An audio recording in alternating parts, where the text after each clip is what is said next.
Hi, it's Zuli, your zebra mermaid, and today I am here to talk to you about two things.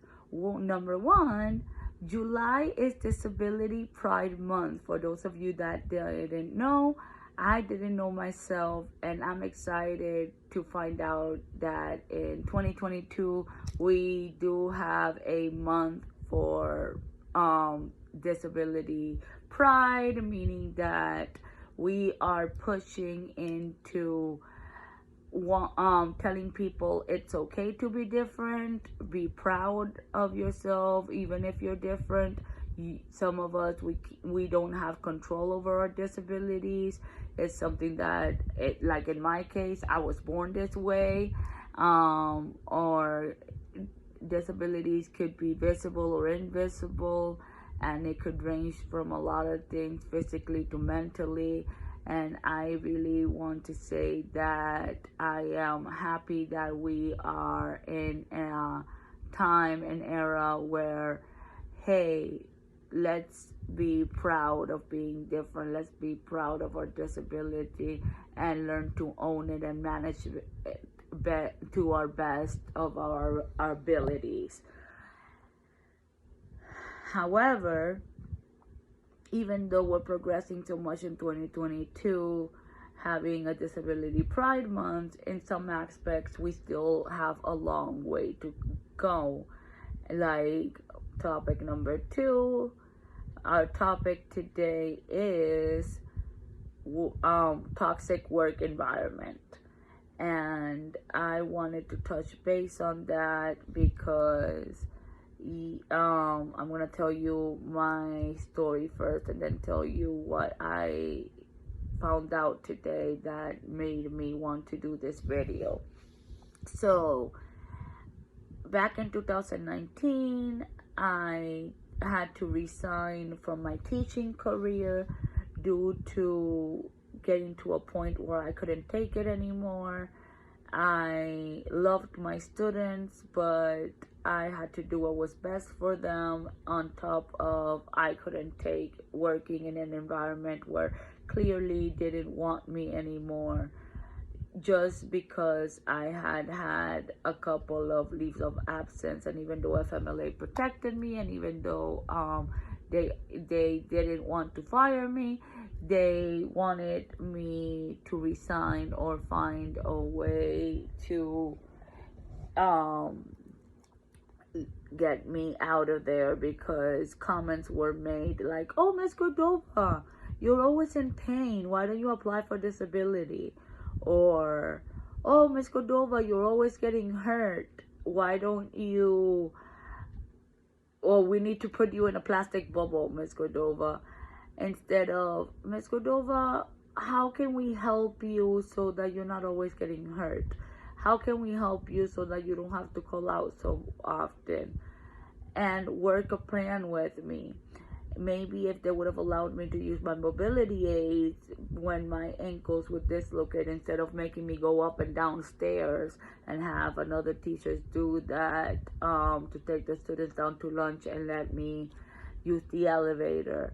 Or maybe if they would help me have someone write on the board for me, or do the bulletin board for me, which were supposed to be accommodations that I had after my shoulder surgery. I had no reaching over my head, and no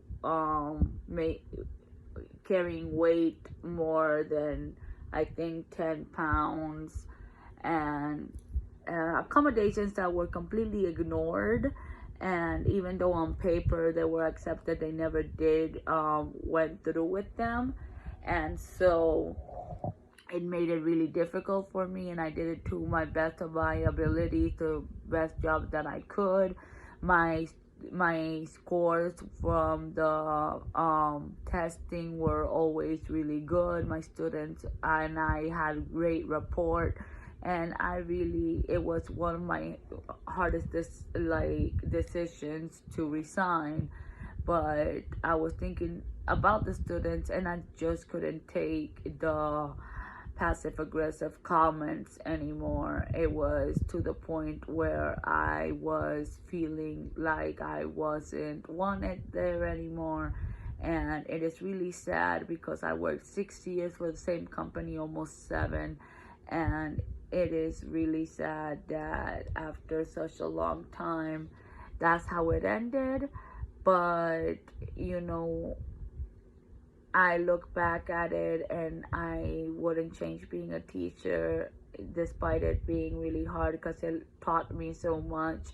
I learned so much from my students, and it helped made me who I am today.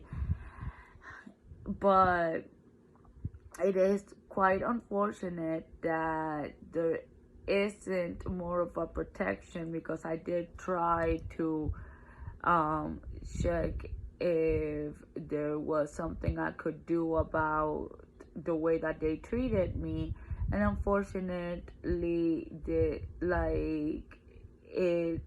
was nothing that I could do.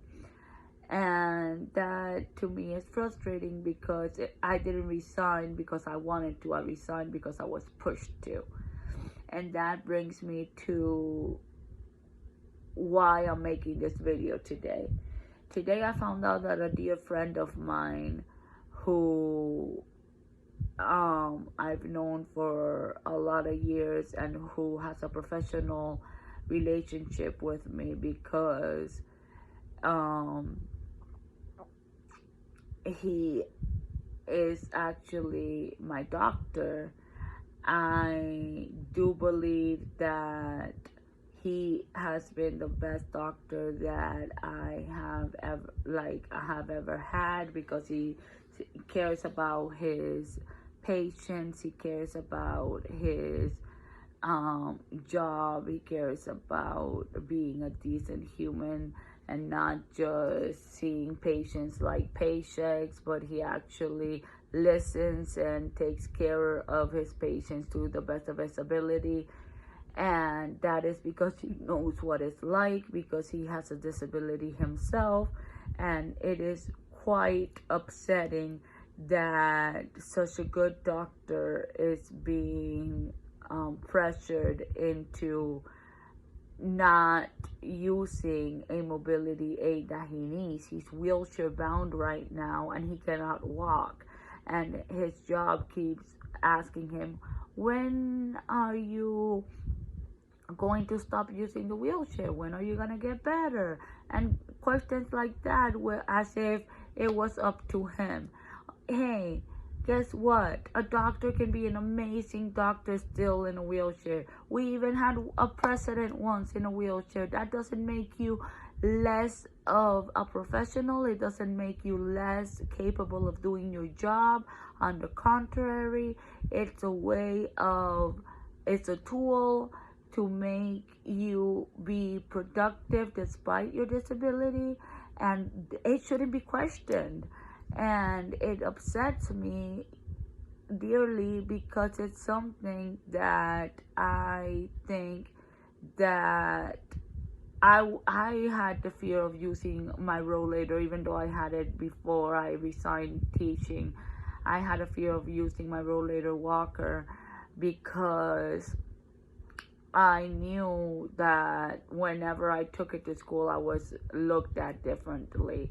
And the few occasions that I had to take it to school, I was treated differently. And it always ate me up inside, because it's like, oh my God, I wish I could just tell them, hey, I need this every day. And I maybe should have gotten a doctor's note and done that for myself, and see if maybe they would have done more accommodations for me. But the fact that they constantly make comments and everything made it to the point where I didn't feel safe telling them, hey, I think I could do my job better if I had more accommodations. And the fact that I always try to give 110%, even though I was sick. I wanted to be in activities. I did my lesson plans. I did everything that I could to be there for my students. and I worked 6 years with the same company, and it is sad that it ended that way. And it's just one of those things that right now I just wanted to say, if you're suffering from working in a toxic work environment, stand up for yourself. Don't let them intimidate you just because you have a disability. The truth is that we have rights, and it is time that we start demanding them.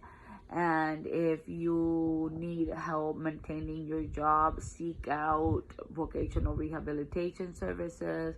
They help because the government rather you work than you being on disability. Unfortunately, I did have to apply for disability, and luckily I did get approved, but I still want to feel productive, so they're allowing me to keep a part-time job. And this part-time job now I'm working in a wheelchair because I could no longer be on my feet 6 to 8 hours a day. So I do have to work in a wheelchair, and this job is accommodating with that. I have been on a leave of absence, and they haven't told me anything or pressuring me because I did have surgery. All they required was a medical note, and I did provide that. And hopefully now I have an appointment on Friday. Hopefully I can go back to work because I haven't worked in a couple of months, but I do miss it, and it's a distraction for me. So it might not be teaching, it might just be a part-time, but it is a job that I enjoy, and it is something that I'm good at, so I'll do it while I can. And I am grateful that there are companies that hire people with disabilities, but teaching should be one that honestly should have more accommodations, because it would show students humility, and doctors too. Doctors are there for you. We need good doctors, and unfortunately we shouldn't be at a position where good careers, teachers, nurses, doctors, healthcare professionals, a lot of different professions. There's so many professions that I can name that are needed, and that people with disabilities would love to try to work at, but we need to be ensured that the company we work, or the company or organization that we work for, will be okay with us having to do accommodations, having to be out sometimes for medical appointments or whatnot. It shouldn't make a difference because we are human, and as humans we should all try to work harder to understand each other and to reason with each other, and not be judgmental to others just because of the pressure that you want them to be present every day, because that's expectations that are very hard to meet, because even a healthy person could get into a car accident, God forbid, and have to miss work because of that. And it is sad that those with conditions are targeted just because it's a recurrent condition. So I just wanted to touch base on that. I'm sorry if I rambled on for too long. I do appreciate you listening, and your love and support always. Thank you so much. I hope that you get something out of this. Please comment down below if you've had a toxic work environment, and how did you get out of it, or how did it get better, and what did you do for improvement, or how did you leave the job if you had to, what If you have any questions, please let me know as well. Bye. Take care. Thank you. Zebra Strong.